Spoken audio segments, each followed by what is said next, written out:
हुआ और उसके बाद जाम्बवंती को लेकर भगवान आए। तो और उसके बाद सत्राजित ने भी अपनी पुत्री सत्यभामा का विवाह भगवान कृष्ण के साथ में किया और बारंबार क्षमा मांगी। इस प्रकार से भगवान कृष्ण का विवाह 8 स्त्रियों से अलग अलग हुआ। भैस्मी जाम्बवंती भामा सत्या भद्रा च लक्ष्मणा कालिंदी मित्र वृंदा चित्यष्टो शक्ति महास्त्रियः। भैस्मी जाम्बवंती सत्यभामा सत्या भद्रा लक्ष्मणा और कालिंदी मित्र वृंदा, इन 8 कन्याओं से भगवान का विवाह अलग अलग हुआ।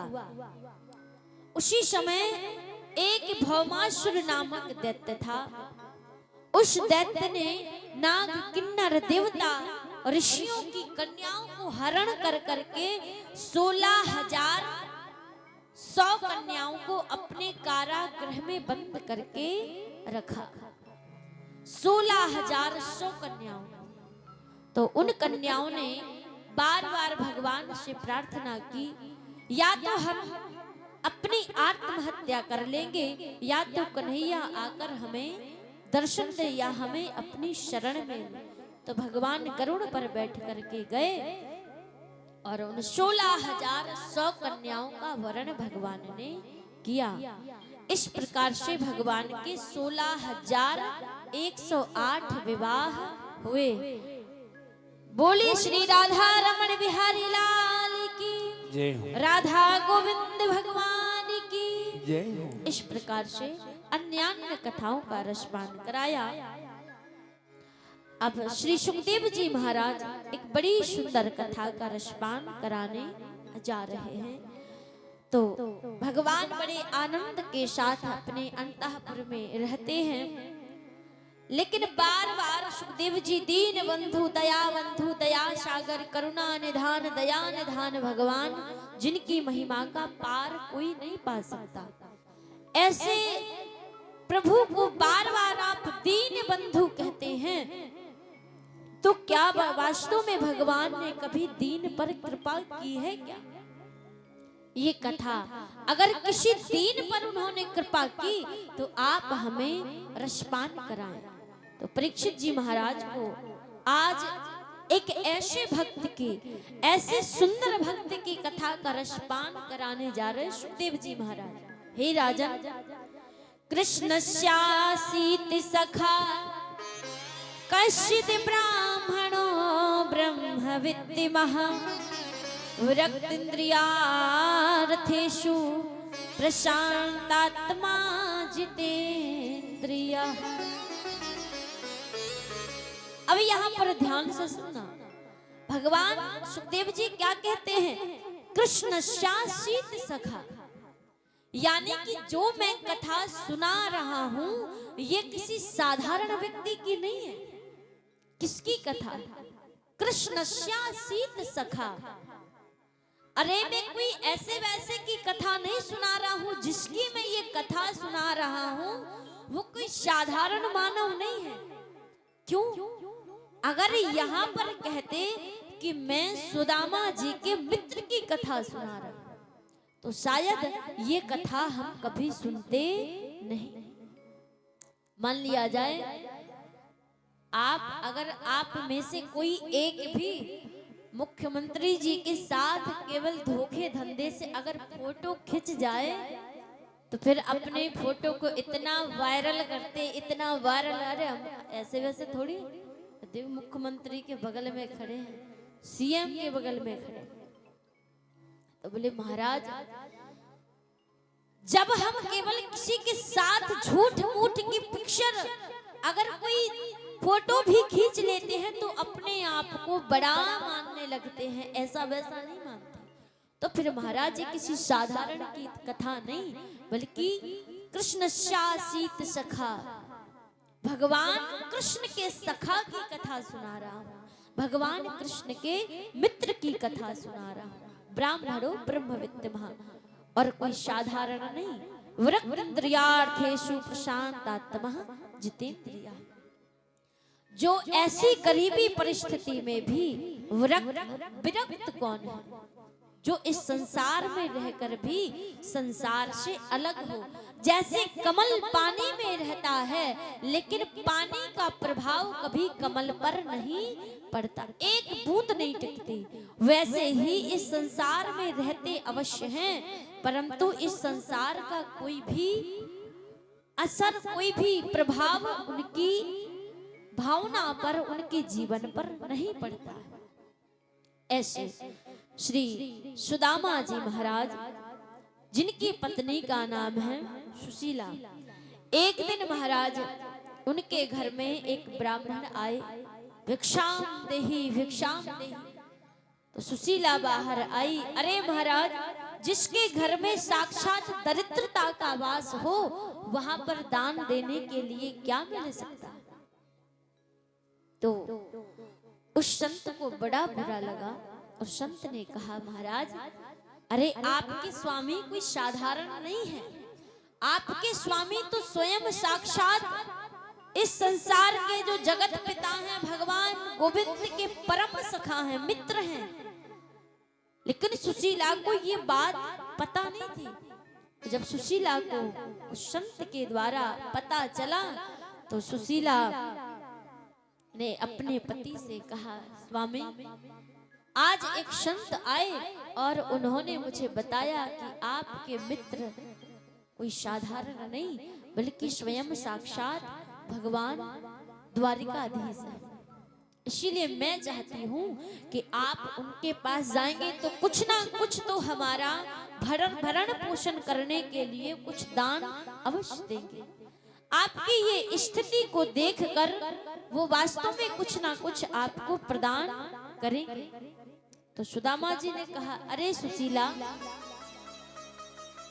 अगर तू चाहती है कि मैं मांगने के लिए जाऊं तो फिर मैं मांगने के लिए कभी नहीं जा सकता, क्योंकि मैंने वो मित्रता, मेरा वो प्रेम आज का नहीं बाल्यावस्था का है और मैं जानता हूं कि वो कितना बड़ा राजा है।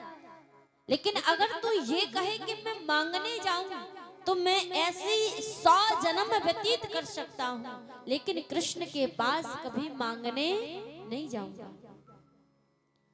हाँ, अगर तू चाहती है तो मैं मिलने जा सकता हूं।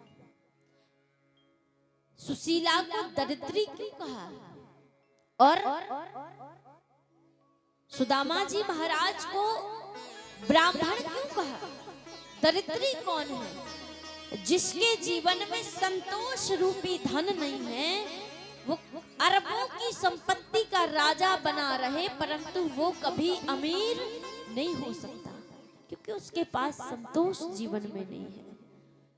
और सुदामा जी महाराज तो विरक्त हैं, उन्हें इस संसार में रहकर भी वो संसार से निर्लिप्त है। सुशीला ने 5 घरों से चावल अन्न का दान लिया, क्योंकि इतने समय बाद मैं पहली बार मिलने जा रहा हूँ अपने मित्र से, तो खाली हाथ जाऊंगा। कई जगह ऐसी होती हैं जहां पर कभी खाली हाथ नहीं जाना चाहिए। तो एक मैली कुचैली पोटली में बांधा सुशीला ने कहा, मेरा संदेशा अपने मित्र को देना। एक मास दुई पाख में दो एकादशी होए। हे स्वामी, उन द्वारिकाधीश से मेरा ये संदेश अवश्य कहना। एक मास दुई पाख में दो एकादशी होए। सो प्रभु दीन दयाल ने नित्य प्रतिदिन ही मोह।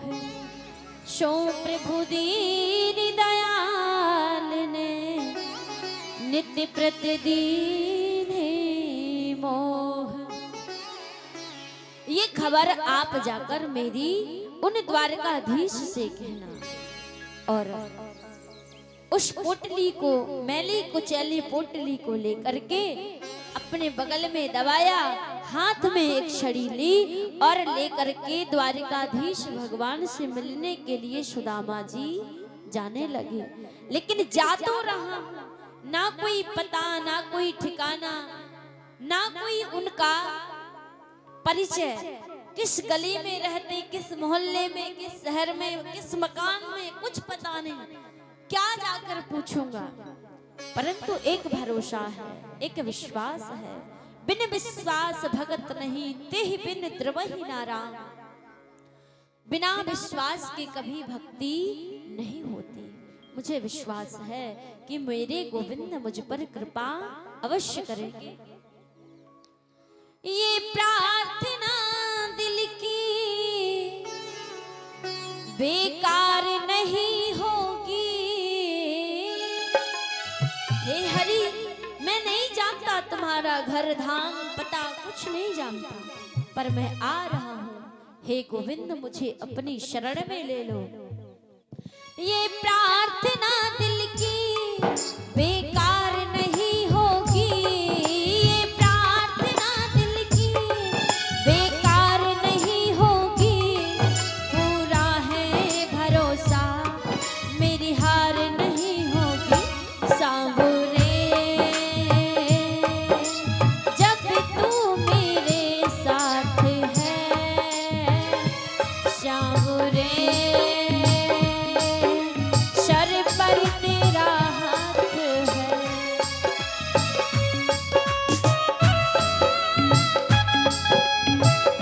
जय हो।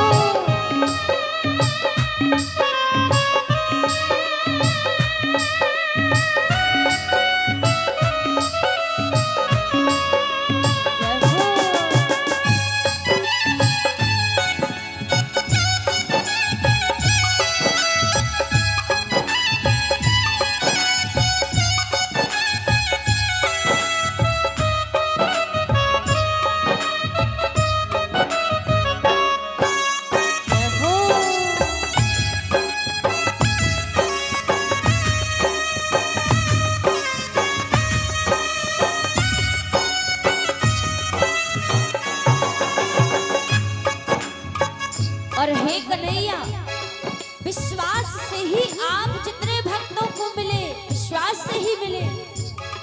विश्वास नानी और द्रौपदी का रंग लाया, बहना का भाई बन खुद सांवरा आया।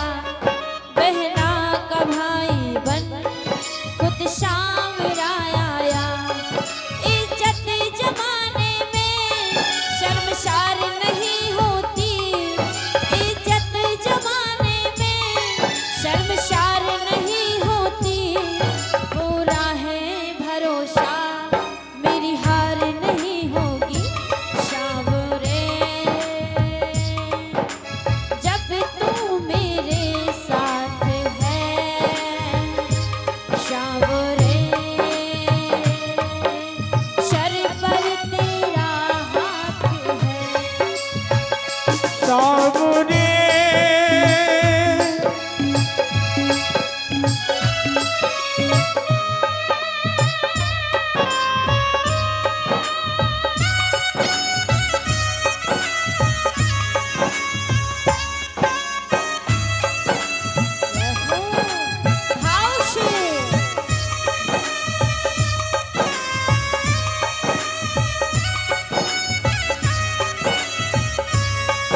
और हे कन्हैया, मुझे विश्वास है, अगर आप मेरे साथ हैं तो मैं कभी हार नहीं सकता। मैं हार जाऊं ये कभी हो नहीं सकता। मैं हार जाऊं ये कभी हो नहीं सकता। बेटा अगर दुख में पिता सो नहीं सकता। बेटा अगर दुख में पिता सो नहीं सकता। बेटे की हार तुम्हें स्वीकार नहीं होगी। बेटे की हार तुम्हें स्वीकार नहीं होगी। पूरा है भरोसा, मेरी हार नहीं होगी। सांवरे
से ये प्रार्थना करते हैं, हे हरि, हे गोविंद, हे कन्हैया, मैं तेरे दर पे आ रहा हूँ। मैं रास्ता मार्ग दिशा कुछ नहीं जानता, मेरा सहारा बन जाओ कन्हैया।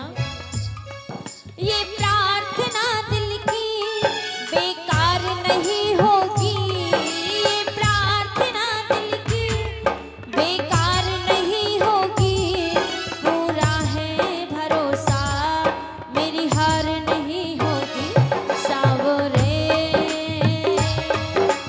जब तू मेरे साथ है, सावरे सर पर मेरा हाथ है। सावरे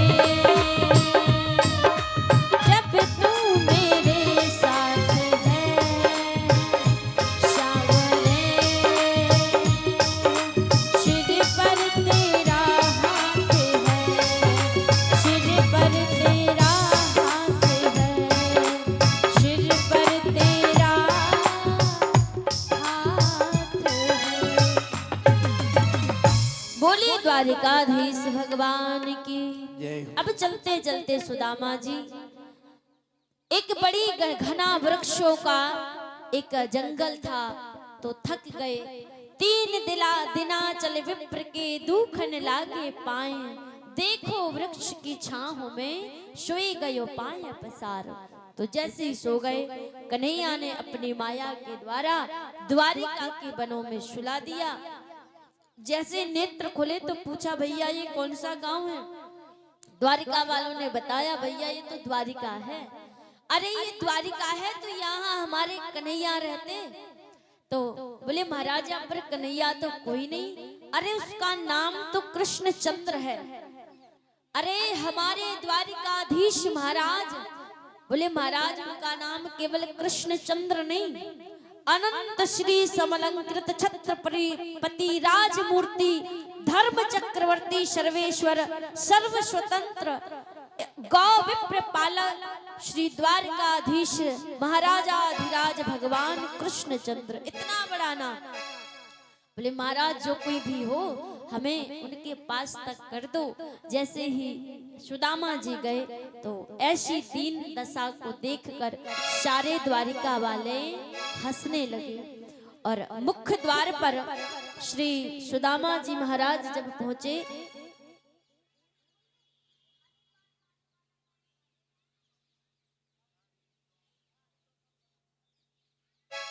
तो सारे जितने भी द्वारिका वाले शिव भगवान के उस मित्र की दीन दशा को देखकर हंस रहे। शीश पगाना झगा तन पे प्रभु जान को आई बसो यही गामा। धोती फटी सी लटी दुपटी अरे पायूं पान हो की नहीं सामा। शीश पगाना झगा तन पे प्रभु जान को आई बसो यही गामा। धोती फटी सी लटी दुपटी अरो पायूं पान हो की नहीं सामा। द्वार खड़े हो द्विज दुर्बल एक रही चकिसो वसुधा अभिरामा। पूछत दीन दयाल को नाम बतावत आपन नाम सुदामा। पूछत दीन दयाल को धाम बतावत आपन नाम सुदामा। जैसे ही बार बार अपना नाम बता रहे हैं, अरे जाकर हमारे उस गोविंद से उस कन्हैया से हमारी अरदास हमारी अर्जी तो कहो। बड़ा प्यारा भाव है। गरीबी से बुरा हाल धर्म पत्नी के बार बार कहने पर भी सुदामा ना चाहते हुए भी अपने बचपन के मित्र किशन से मिलने गए। द्वारकाधीश के महलों के अंदर जाने का प्रयास किया तो द्वारपालों ने रोका, इधर जाता है। तो सुदामा जी ने प्रार्थना की है द्वारपालों, देखो देखो ये गरीबी, ये गरीबी कहाँ, कृष्ण के दर पे विश्वास लेके आया हूँ, मेरे बचपन का यार है मेरा श्याम, यही सोच कर मैं आज करके आया हूँ।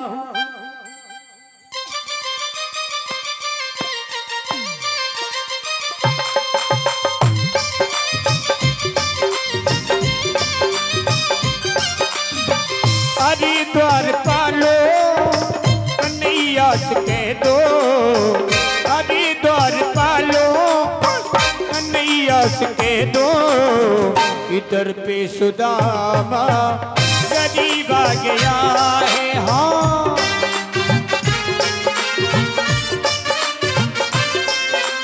अरे भटकते भटकते न जाने कहाँ से, भटकते भटकते न जाने कहाँ से, तुम्हारे महल के करीब आ गया है। हाँ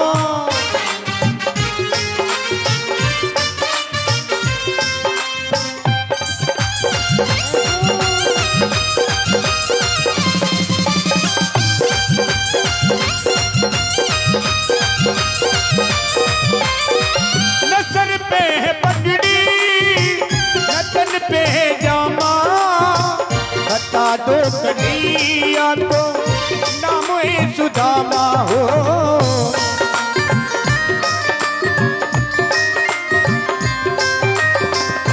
नसर पे है पगड़ी, नतन पे है जामा, बता दो कन्हैया को नाम है सुदामा। नसर पे पगड़ी, नतन पे जामा, बता दो कन्हैया को नाम है सुदामा हो।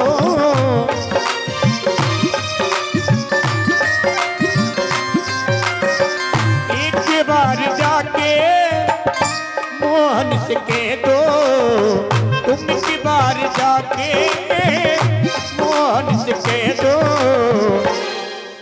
मिलने सखावत नसीब आ गया है। हाँ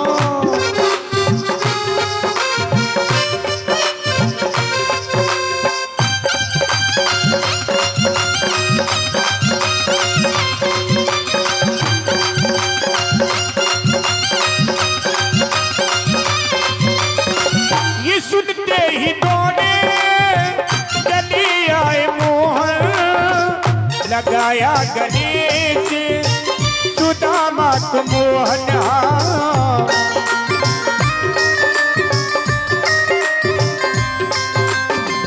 हुआ रुक्मणी को बड़ा ही अचंभा, हुआ रुक्मणी को बड़ा ही अचंभा, ये मेहमान कैसा अजीब आ गया है। हाँ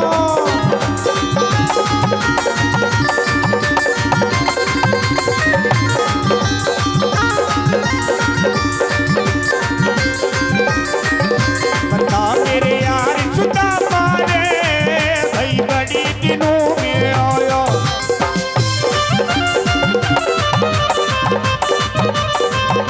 बता मेरे यार सुदामा रे, भाई बड़ी दिनों में आया।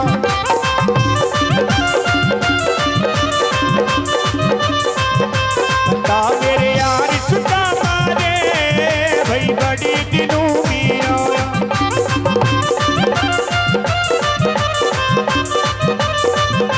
घर पे सुदामा गरीब आ गया है। हाँ इधर पे सुदामा गरीब आ गया है, इधर पे सुदामा गरीब आ गया है।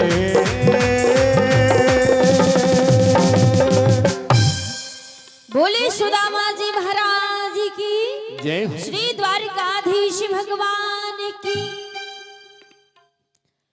तो इस प्रकार से भगवान सुदामा जी महाराज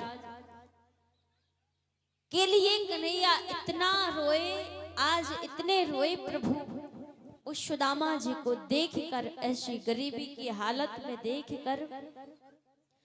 ऐसे बेहाल बेवावे ने सोपग कंटा के जाल लगे पौने जोए। हाय महादुख पायो सखा तुम आए तेना किते दिन खोए। देखे सुदामा की दीन दशा करुणा करके करुणा निधि रोए।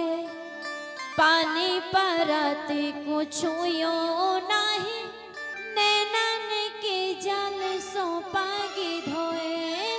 नैनन के जल सो पागी धोए। भगवान कन्हैया इतने रोए सुदामा जी के लिए।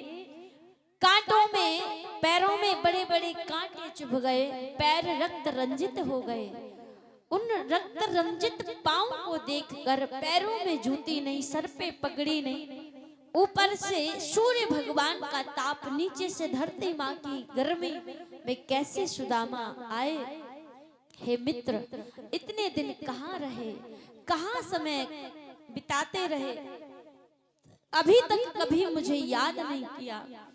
भगवान बहुत रोए। सारी दास दासियां, रानी पटरानियां कलश भर भर के लेके आई, लेकिन पानी परात को छुयो नाही। नैनन के जल शो पगद हुए। आंखों के अश्रुओं से कन्हैया ने सुदामा जी के चरणों को पखार दिया। इस प्रकार सुदामा जी महाराज कई दिनों तक द्वारिका में रहे, लेकिन सुदामा जी ने ना तो कभी मांगा और ना ही कन्हैया ने दिया। भगवान सोचते हैं कि ये आया है तो कुछ मांग कर जाएगा, लेकिन धन्य है सुदामा जी महाराज। इतनी गरीबी में भी, इतनी कठोर परिस्थिति में भी सुदामा जी ने एक भी बार कुछ भी नहीं मांगा। भगवान ने कहा तूने मांगा नहीं तो मैं तेरे हाथ में दूंगा नहीं। मांगा है मैंने श्याम से वरदान एक ही, तेरी कृपा बनी रहे जब तक है जिंदगी। हे श्याम सुंदर, मैं जब तक हूँ तब तक तेरा भजन मेरे जीवन से ना जाए। एक जो चावल की पोटली लेकर आए तो कन्हैया ने एक मुट्ठी खाया, दो मुट्ठी खाया, और जैसे तीसरी मुट्ठी खाना प्रारंभ किया तो रुक्मणी जी ने हाथ पकड़ लिया। हे सुदामा, हे भगवान, हे द्वारिकाधीश, एक लोक दे दिया, दो लोक दे दिए, तीसरा भी दे दोगे तो तुम कहाँ रहोगे। तो इस प्रकार से सुदामा जी वहां से अपने घर आए, लेकिन चारों तरफ देखा, जहाँ कांस की कुटिया थी, झोपड़ी थी, वहां पर द्वारिका के बड़े बड़े भवन बने थे, महल बने थे। इस प्रकार से बड़ी सुंदर दीन बंधु दया सिंधु भगवान की कथा का रसपान कराया। और अंत में हे राजन परीक्षित, अब और भी बहुत सारे सुंदर सुंदर चरित्रों का रसपान कराया। तो हे राजन परीक्षित, आज सप्तम दिवस है और इस प्रकार से भगवान गोविंद का इस धरा धाम से किस प्रकार यहाँ से जाना हुआ, उस कथा को भी श्रवण कराया। भगवान ने सारे संसार को तो संदेश दिया, उपदेश दिया, आदेश दिया, लेकिन कभी कभी बाहर वालों को तो समझाया जा सकता, लेकिन घर वाले ही नहीं समझते। तो एक दिन कुछ दुर्वासा, विश्वामित्र इत्यादि ऋषिगण द्वारिका में आए तो जाम्बवंती का पुत्र शाम पेट में मूसल बांध करके आया और उन संतों से मजाक करने लगा। महाराज, ये जो स्त्री है उसको नारी का रूप धारण कराया, और ये स्त्री जो गर्भवती है, आप बताएं इसके गर्भ से क्या होगा। तो वो संत दिव्य ज्ञानी थे, देखा कि ये हमारे साथ छल कर रहे हैं, तो मूसलम कुलनाशनम, अरे दुष्टों, आप भगवान के वंश में जन्म लेकर के भी अभद्रता करते हो, इसके पेट से जो होगा उससे सारे वंश का विनाश हो जाएगा। तो उस मूसल को पीसकर समुद्र में डाला गया और तब महाराज एलका नामक घास उत्पन्न हुई और सारे यदुवंशियों ने एक दिन तट पर बैठे समुद्र के वो घास उखाड़ उखाड़ कर एक दूसरे को मारने लगे और वो घास उस समय तीर तलवारों का काम करने लगी और यदुवंशियों का विनाश हुआ। उसी में से एक कील को मछली ने निगल लिया, जिसको एक मछुआरे ने काटा बहेलिये ने और अपने बाण पर लगाया। वही कील लगाकर जब वो यत्र तत्र भटकने लगा तो सामने देखा कदम्ब के वृक्ष के नीचे भगवान श्री हरि श्रीमन नारायण भगवान गोविंद बैठे हैं। तो विश्राम अवस्था में तो उनका चरण मृग नयन की भांति चमक रहा था, तो बहेलिये ने उन पर वो बाण छोड़ा, जिससे भगवान कराहते हुए खड़े हो गए। उस समय अर्जुन और उद्धव भगवान के पास थे। तो उद्धव जी ने कहा, प्रभु आप इस धरा धाम को छोड़कर जा रहे हैं, गौलोक धाम को संवरण हो रहे हैं, पर ये बताइए आपके जाने के बाद ये धर्म किसकी शरण में जाएगा। तो उस समय भगवान ने अपना एक रूप श्रीमद् भागवत महापुराण में स्थापित किया। जहां पर भी श्रीमद् भागवत महापुराण उपस्थित होंगी, जो भक्त इनकी शरण में रहेगा उस पर कभी भी माया का प्रभाव नहीं पड़ सकता है। ये साक्षात भगवान गोविंद की वांगमयी मूर्ति है। भागवत अर्थ, धर्म, काम और मोक्ष चारों की प्रदायिनी है। ये जो इसकी शरण में रहता है ना उसको अर्थ धन की कमी नहीं हो सकती, उसको स्वयं भगवान नारायण की गति प्राप्त होती है। ऐसी सुंदर श्रीमद् भागवत को बारंबार प्रणाम है। बोले श्रीमद् भागवत महापुराण की जय हो। बारंबार सुखदेव जी महाराज ने कहा, अगर मैं यहाँ पर रहूंगा तो तक्षक नाग नहीं आ सकता। परीक्षित जी ने कहा, महाराज अब हमें भी तक्षक आकर डसेगा तो आप भी जाइए, क्योंकि मुझे भी मृत्यु, आज मेरी मृत्यु है।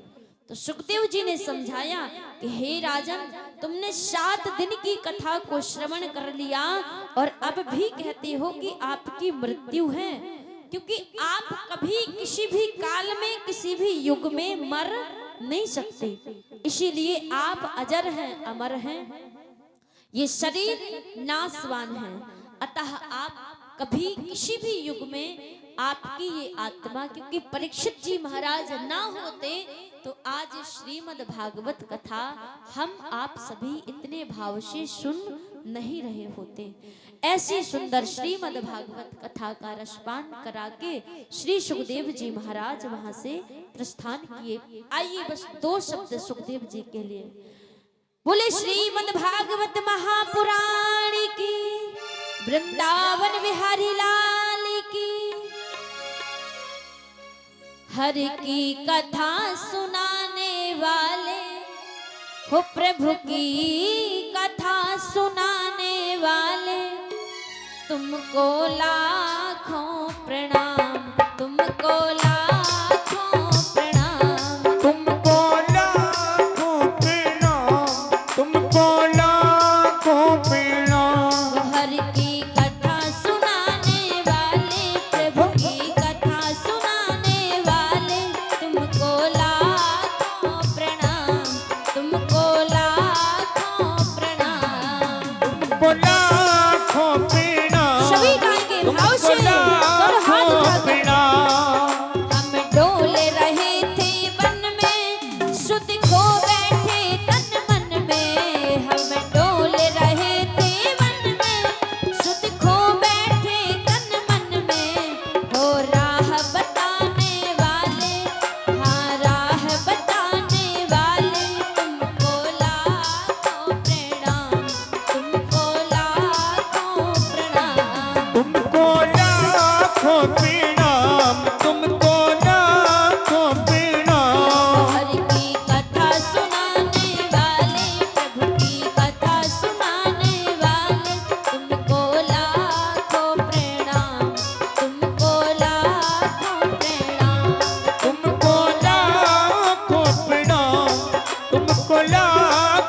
प्रणाम।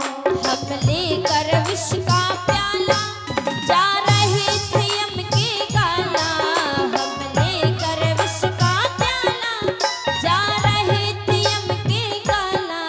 प्रभु सुधा पिलाने वाले, प्रभु की सुधा पिलाने वाले, तुमको लाखों प्रणाम, तुमको लाखों प्रणाम, तुमको लाखों प्रणाम। बोले श्री सुखदेव मुनि महाराज की, परीक्षित जी महाराज की। जय हो। इस प्रकार से अंत में तक्षक सप्तम दिवस आया और अपने सर्प दंश से परीक्षित जी महाराज को ग्रसित किया और परीक्षित जी महाराज एक जले हुए वृक्ष की भांति जलकर राख हो गए, धरती पर गिर पड़े। तो परीक्षित जी का कभी अंत तो हो ही नहीं सकता। ये तो दैहिक शरीर है। जिन्होंने साक्षात भगवान की कथा श्री सुखदेव मुनि के मुखारविंद से श्रवण की हो, जिनका दर्शन मात्र करने से जीव के जन्म जन्मांतर के पाप कट जाते हैं, ऐसे श्री सुखदेव जी महाराज के मुखारविंद से इस कथा का रसपान किया और 18,000 श्लोकों का बड़ा प्यारा सार कलयुग के प्राणियों को यही बताया। 7 दिन कथा सुनी और हमें तो नहीं लगता कि किसी के मन में, हाँ ज्यादा कुछ लोग होंगे, इतने में तो 2, 4, 10 लोग होंगे जिन्होंने वास्तव में कथा सुनी। बाकी तो सब present body and absent mind वाला सिस्टम है। आते हैं लेकिन भाव नहीं।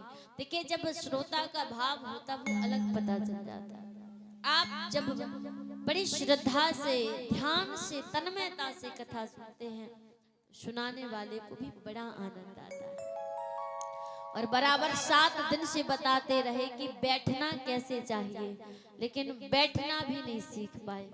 तो मैंने बताया कि आप जैसे ये दोनों घुटने अंदर करके बैठती, काम करते चलो नाम जपते चलो, कलयुग केवल नाम आधारा, सुमिर सुमिर नर उतरहि पारा। कलयुग में आप जप तप नियम संयम व्रत योग प्राणायाम व्यायाम कुछ भी ना करें, लेकिन आप केवल भगवान के नाम की शरण में बैठे हैं, नाम में बैठे हैं, तो फिर आपका बेड़ा पार हो जाता है। नाम संकीर्तनमयस्य सर्व पाप प्रणाशनम, प्रणामो दुख शमनम, स्तुम नमामि हरि परम। 18,000 श्लोकों का सार यही है। नाम संकीर्तनम यस्य सर्व पाप प्रणाशनम। जैसे आग के पास कीड़े मकोड़े जाकर जलकर राख हो जाते हैं, वैसे ही जो भगवान के नाम को रटता रहता है, जपता रहता है, उसके पाप आग के पास जाने से कीड़े कीट पतंग जल जाते हैं, वैसे ही उस जीव के पाप आग के पास जाने से, यहाँ पर हमारे नाम के जप के कारण वो पाप जलकर नष्ट हो जाते हैं। इसीलिए 7 दिन का सार केवल यही है कि भगवत नाम कभी छोड़ना नहीं चाहिए, भगवत नाम का सदैव जप करते रहना चाहिए। और भगवान के धाम जाने के मार्ग बहुत हैं, लेकिन मार्ग कोई कच्चा है कोई पक्का है, लेकिन जो शीघ्र पहुंचा दे वही मार्ग श्रेष्ठ होता है। तो मंत्र भी भगवान के बहुत हैं, लेकिन मंत्रों का भी जो मंत्र है, जो महामंत्र है, उस मंत्र का जाप हमें सदा करते रहना चाहिए। आइए 2 बार उस महामंत्र का जाप करेंगे। इसके पश्चात आरती और प्रसाद लेकर सब घर जाएंगे, क्योंकि समय भी हो रहा है और हम सभी को अभी निकलना भी है। भैया सोच रहे होंगे दीदी और टाइम लगाती जा रही, पर आप लोग लेट से आते हैं, क्या करें। हरे रामा राम रामा हरे हरे, हरे हरे राम राम राम हरे हरे हरे राम हरे राम राम राम हरे हरे ओ हरे कृष्णा कृष्णा कृष्णा हरे हरे हरे कृष्णा कृष्ण कृष्ण हरे हरे हरे राम राम राम हरे हरे हरे राम हरे राम राम राम हरे हरे हरे कृष्णा कृष्णा कृष्णा हरे हरे हरे कृष्णा कृष्ण कृष्ण हरे हरे हरे कृष्णा हरे हरे हरे राम हरे कृष्णा